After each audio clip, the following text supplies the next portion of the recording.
"We'll be in Berlin by summer," Sergeant Ivan Muratsov wrote to his wife in February 1943. He was confident he would be home before their little boy's next birthday. For him, that belief didn't come from hope alone. It came from what he saw happening around him. The Soviet Union had just achieved one of the most stunning victories in history at Stalingrad, a triumph that seemed to change the entire course of the war. The Red Army, once fighting desperately for survival, was now advancing with unstoppable force. Town after town that had taken the Germans months or even years to capture was now falling in a matter of hours. To soldiers like Muratsov, it felt as if nothing could stop them. The same feeling spread through Moscow.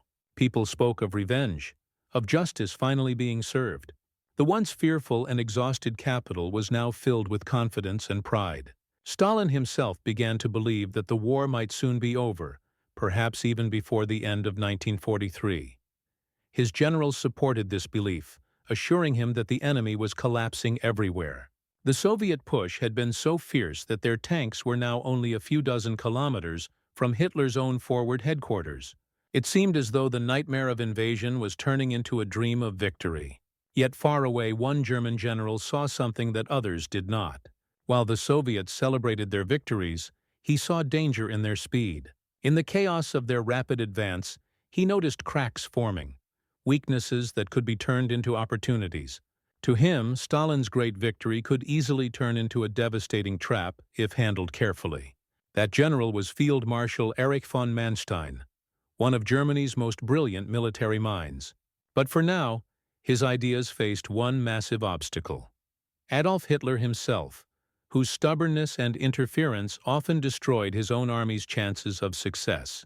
The Soviet triumph at Stalingrad had cost over 1 million lives, and it was only 2 days old when Stalin's mind turned to the next phase of the war. He wanted more than revenge. He wanted total destruction of the German army. In Moscow, he met with his senior commanders to discuss what came next. They began drafting plans that, only weeks earlier, would have seemed impossible. The plan was called Operation Gallop. It was not just about pushing the Germans back. Stalin wanted to completely wipe out Army Group South and drive the invaders out of Soviet land once and for all. The objectives were enormous and ambitious. The Red Army was to liberate the entire Donbass region, from Kursk all the way to the Sea of Azov. They hoped to trap hundreds of thousands of German soldiers, cut them off from supplies, and destroy them completely. If everything went well, the Soviets believed the war could be ended that same year.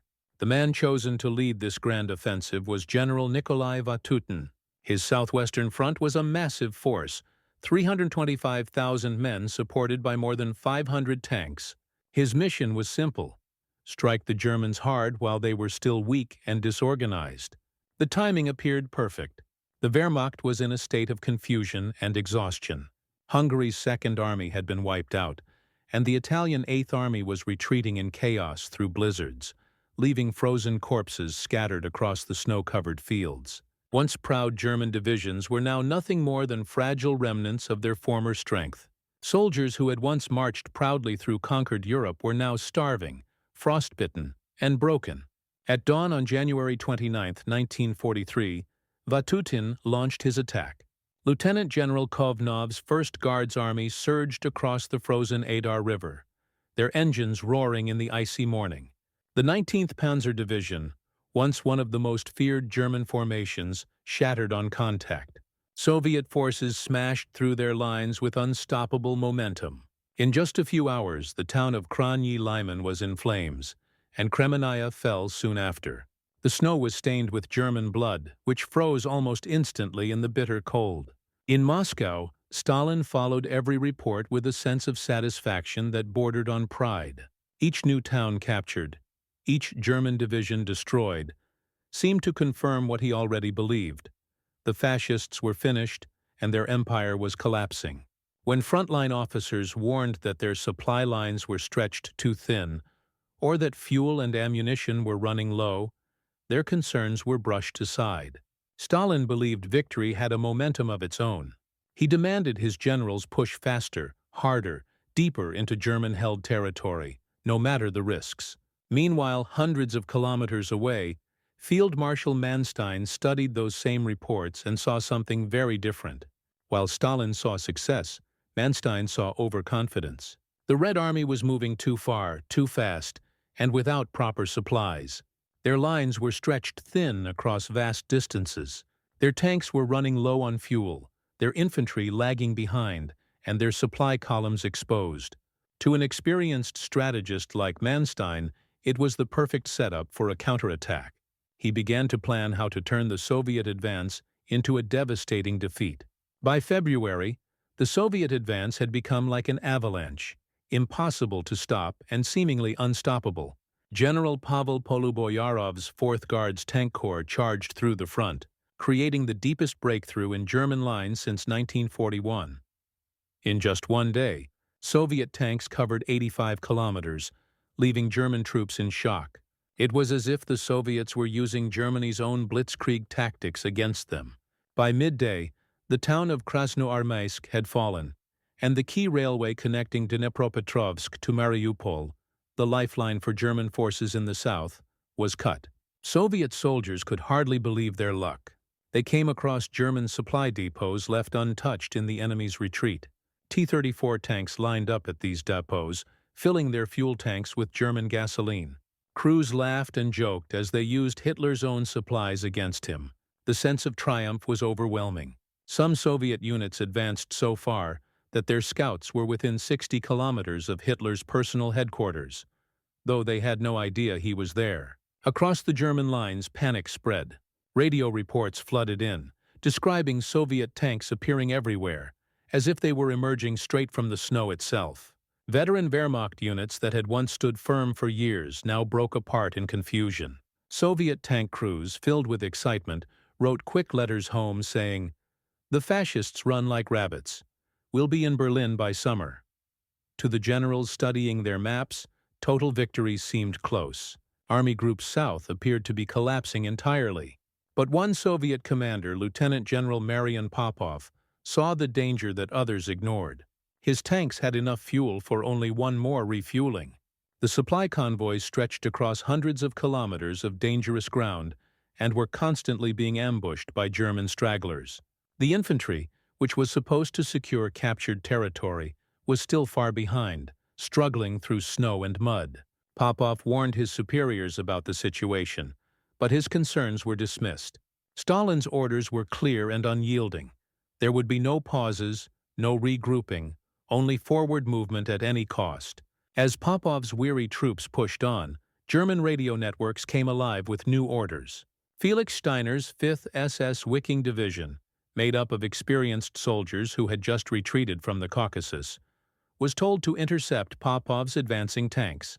They began taking positions to block the Soviet spearhead. But holding the line was not what Manstein planned. He was preparing something far more dangerous, a move that would not just stop the Soviet advance, but crush it completely. Manstein was preparing something far greater than anyone expected. At Hitler's forward headquarters in Zaporizhia, he faced one of the biggest obstacles of his military career, Hitler himself. The Führer refused to allow any retreats, no matter how bad the situation looked. To him, every inch of ground had to be defended, even if it meant total destruction. On February 19, 1943, the two men argued bitterly for hours over the battle map spread across the table. Manstein calmly explained his plan for a flexible defense: to pull back slightly, lure the Soviets forward, stretch their supply lines until they were overextended, and then strike them with a powerful counterattack. But Hitler slammed his fist on the table, shouting that there would be no retreat, that every position must be held to the last man. The argument seemed hopeless. Hitler was unmoved, his mind trapped in the idea that retreat equaled weakness. Then suddenly an SS officer burst into the room, pale and breathless.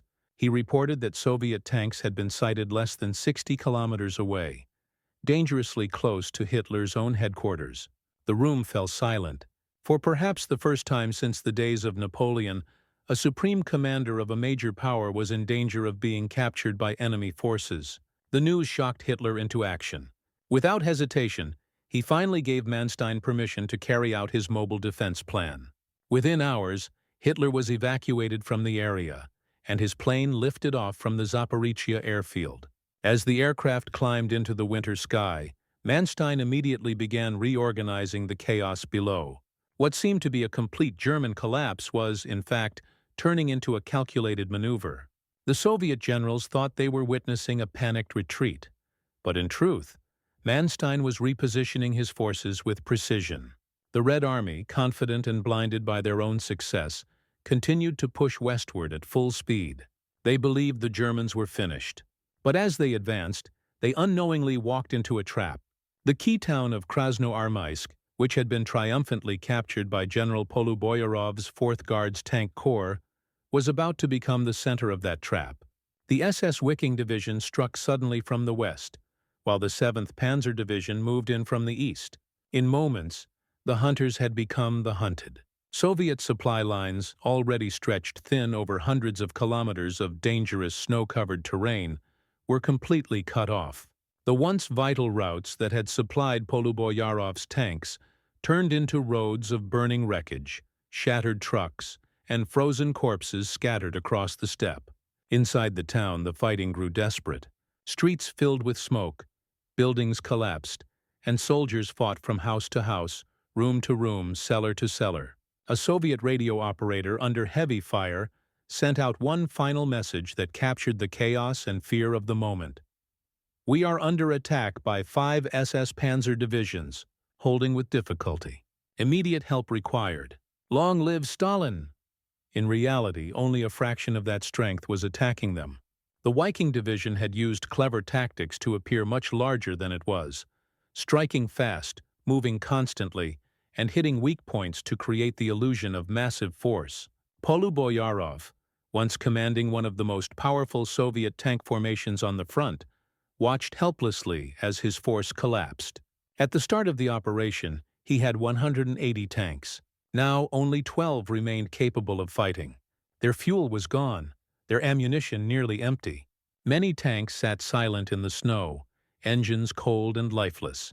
Manstein later wrote in his memoirs that although his men were outnumbered 8-1, they had one major advantage: concentration. His forces were tightly organized, focused on key targets, while the Soviets were scattered over enormous distances with no coordination. The German supply lines were now short and efficient, while the Soviets had snapped entirely. No matter how brave or determined, soldiers and machines without fuel or ammunition were helpless. When Soviet field commanders radioed Moscow, pleading for permission to fall back and regroup, Stalin's reply sealed their fate.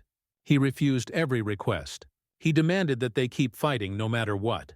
Not only was retreat forbidden, but he ordered new units to move forward into battles they could not win. Stalin was blinded by overconfidence, still drunk on the victory at Stalingrad.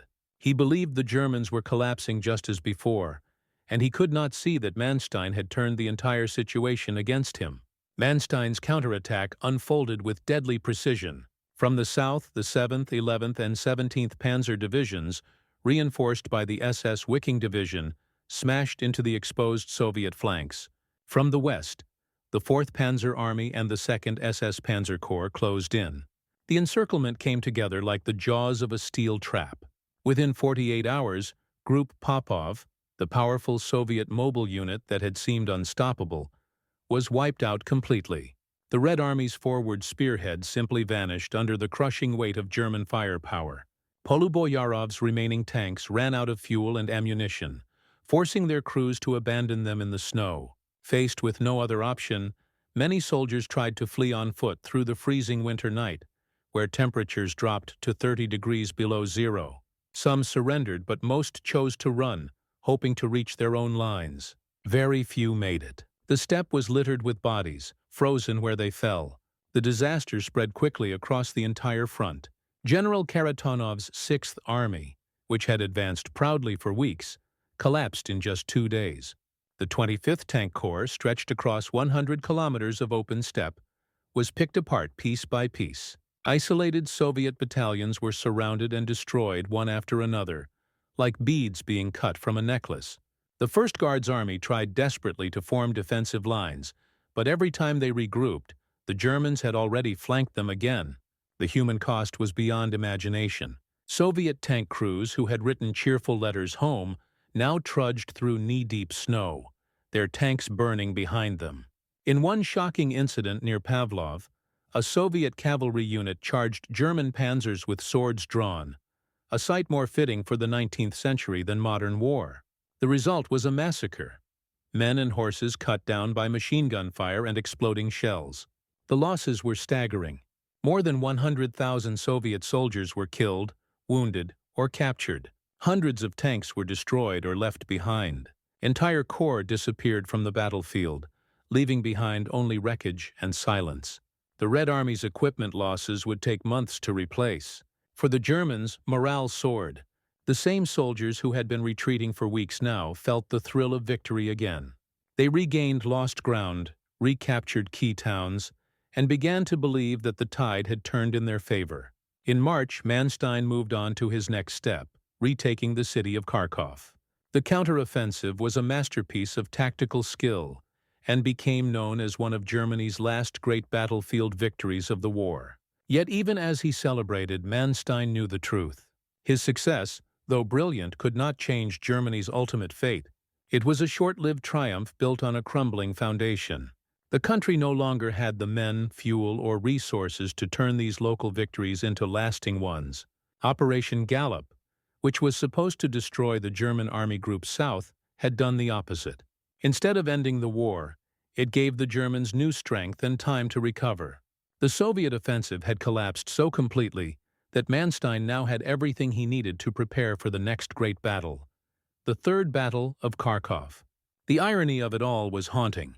The Soviets had come within 60 kilometers of capturing Hitler himself, which could have ended the war in 1943. Instead, their overconfidence and exhaustion gave the Third Reich another year of life. Historians later argued that without this disaster, Berlin might have fallen in 1944 instead of 1945.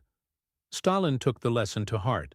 At the Battle of Kursk later that summer, the Red Army fought in a completely different way. They built strong defensive positions, waited patiently, and let the Germans wear themselves out before launching counterattacks. Never again would the Soviet army charge so far and so recklessly without securing its sides first. Manstein's counterstroke had taught them the price of overconfidence, a price paid in blood and frozen steel.